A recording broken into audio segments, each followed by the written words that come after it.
ശ്രീ വില്വമംഗലം സ്വാമിയാർ രചിച്ച ശ്രീകൃഷ്ണ കർണാമൃതം സർഗം 1 ശ്ലോകം 67.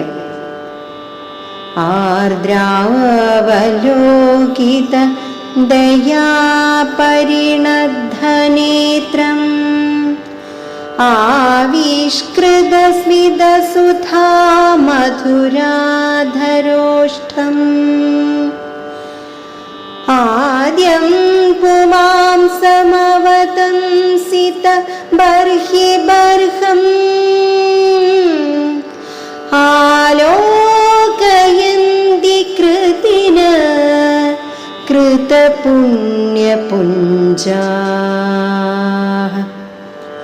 ഓം നമോ നാരായണായ. ഓം നമോ നാരായണായ.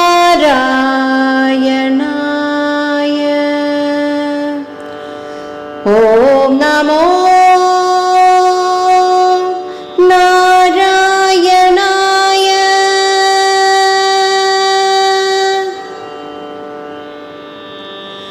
വളരെയേറെ പുണ്യം ചെയ്തിട്ടുള്ളവർക്കേ പുരാണ പുരുഷനായ ശ്രീകൃഷ്ണ ഭഗവാനെ കാണുവാൻ കഴിയുള്ളൂ എന്ന് ഭക്തജനങ്ങളെ കവി ഓർമ്മിപ്പിക്കുന്നു. കനിവു നിറഞ്ഞ കണ്ണുകൾ കൊണ്ട് അലിവോടെ കടാക്ഷിക്കുന്നവനും അമൃതമധുരമായ ചെഞ്ചൊടിയിൽ പുഞ്ചിരി ഉദിപ്പിക്കുന്നവനും മയിൽ പീലി ചൂടിയവനുമായ ആദ്യ പുരുഷനെ അഥവാ സാക്ഷാൽ ശ്രീകൃഷ്ണനെ വളരെയേറെ പുണ്യം ചെയ്തിട്ടുള്ള സുകൃതികൾക്ക് മാത്രമേ കാണുവാൻ കഴിയൂ. ഹരേ കൃഷ്ണ.